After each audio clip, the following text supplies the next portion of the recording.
Good afternoon. I want to thank everybody who joins us. My name is Olha Atamanova, and Ukraine Media Center current form continues its operation. Today it's day 453 of the full-scale invasion of our homeland by aggressors, and now I'll be talking about the situation in Dnipropetrovsk region ended up under a missile strike by the Russians. So joining us in line is Mykola Lukashuk, Head of the Dnipropetrovsk Regional Council, Deputy Chair of Dnipropetrovsk Regional Defense Council. Good afternoon, Mr. Mykola. Good afternoon.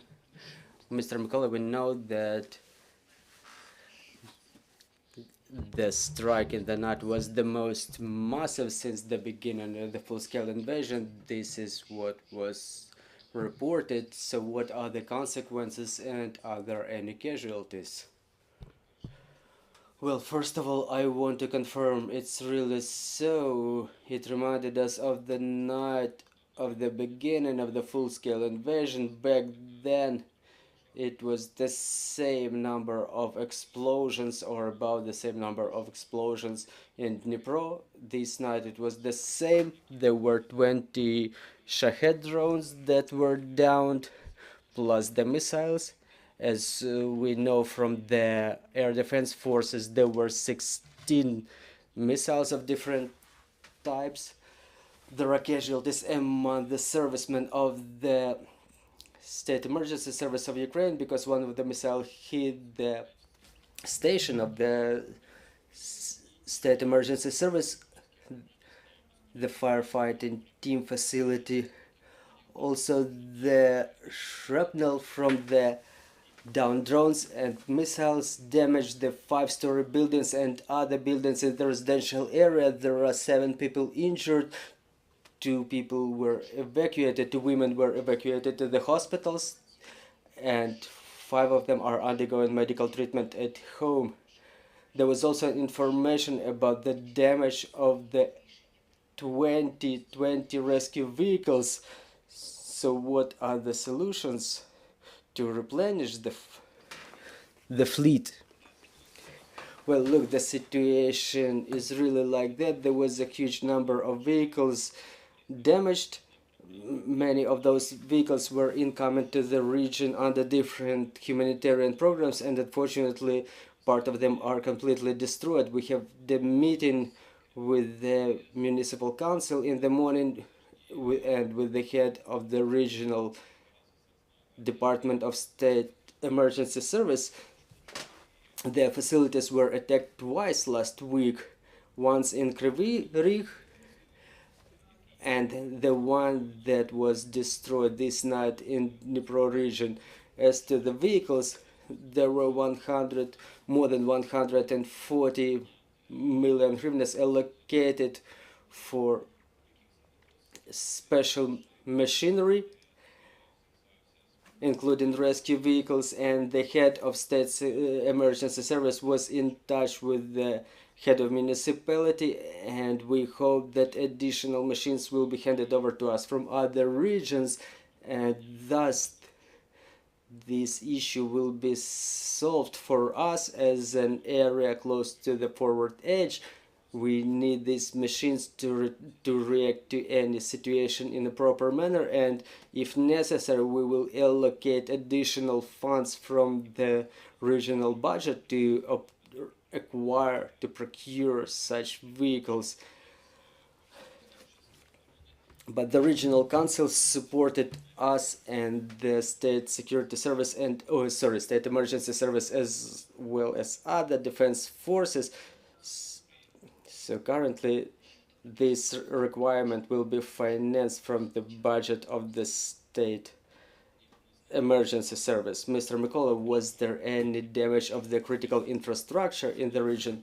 No, there was no damage to critical infrastructure. We had information that the residents of the Pavlograd district were left without water supply, but it was not related to the last strike. It was only related to repair of the sewage lines, which is operated by the state, and Pavlogradsky and Senelnikovsky water supply channels feed from the central state-controlled water mainway.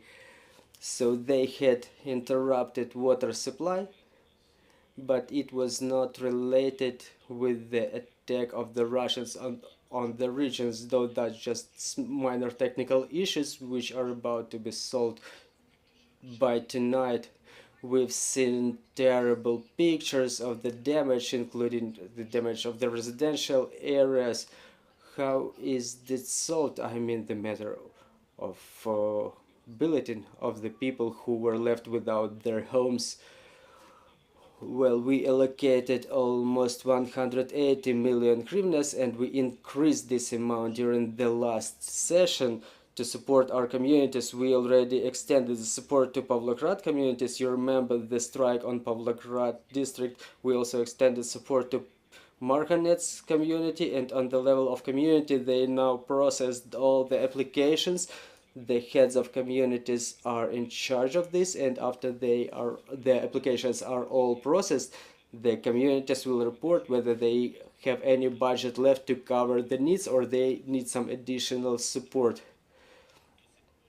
Because those communities, they are close to Dnipro agglomeration, and if they run out of funds to support their people, us as a regional council with the military administration, we will make a subvention to allocate the funds to those communities which suffered some damage. Dear colleagues, if you have any questions on the floor, please proceed.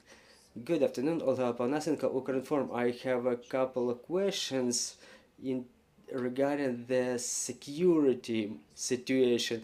The enemy keeps inflicting strikes on the firefighting and rescue services facilities in Dnipropetrovsk region. Do you have any opinion why is it happening so? And another question, you have Yevtushenko from Nikopol district community posted a weird message. We're seeing a vessel and we are ready to accept it. Can you please give us a couple of comments on that?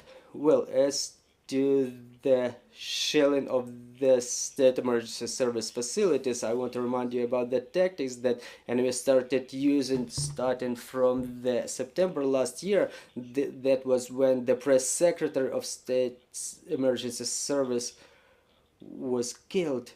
The enemy used that tactics. There was a missile strike, and in about half an hour, maybe 40 minutes, up to 1 hour, there was another missile incoming in the same spot. Talking about Nikopol, there was a number of industrial facilities there. There were shellings of infrastructure, including critical infrastructure, and the situation was the same there. So first, the one missile was incoming, and then from the side of occupied Energodar, there was an Orlan reconnaissance drone coming at a distance that could not be reached by our air defense forces back then, and as soon as our rescuers were arriving on spot, there was another missile incoming onto the same spot. So that tactics persisted for 3 to 4 months in our region, and then it kind of conditionally changed, I could say, because within, or maybe it persisted within the 6 month, and state emergency service, they were waiting for the rocket threat to subside from our military administration so they could go on spot to mitigate the consequences of the emergency, because it posed a threat to the state emergency servicemen. So the enemy reversed these tactics in order not only to inflict maximum damage, but also to kill the people who are involved in mitigation of the emergency, including rescuers, deminers, national police servicemen, everybody who goes out on a mission to mitigate the consequences of an emergency. Well, another question of yours, you would better address it with Mr. Yevgen, but back then, when part of Kherson and Mykola and Zaporizhia regions were occupied, the longest distance to the occupied villages in Kherson region, because there is Nikopol and Mariinsk. It's our border with the Kherson region, and so there was a big number of people in that area. People were getting in the boats during night time to leave for the territory under the full control of the armed forces of Ukraine. So it was related to those situations when someone was trying to flee from the occupied territory. So this is my personal opinion, but you better ask directly from Yevgen. He would comment properly on his message. And regarding your first question, we understand that the enemy reversed to the tactics because the Shahed drones, they are being programmed before they fly on their mission. So first there is a Shahed coming, and then if it's down, there is another Shahed coming afterwards in 4 to 45 minutes, which is an evidence of the enemy's terroristic actions. They want to kill the most servicemen of the state emergency service possible. Mr. Mykola, does this terrorism influence the sentiment of the people? Do people want to leave to safer territories, or you don't observe any such dynamics? Well, talking about the internally displaced persons, it's 5 to 7,000 people, and for the region with 3.2 million population, another 5 to 7,000, it's not a big number, it's not a big percentage for the whole region, so it's within the statistic error, so to say. So those people, those processes, they are related to the real migration processes. Sometimes the areas are getting liberated and people come that way immediately. So talking about the sentiment, everybody believes in victory, everybody supports the armed forces, everybody supports the president. We understand the situation is safer in certain regions, but the morale in the region is pretty high. Thank you very much for this information. Thank you for this broadcast, and I want to thank our air defense forces along with our armed forces in general, that they make our lives the safest possible. And our next briefing will be at 13:30, and we will talk about the situation in Mykola region. So stay tuned, work together for our victory, and trust in our armed forces. Glory to Ukraine.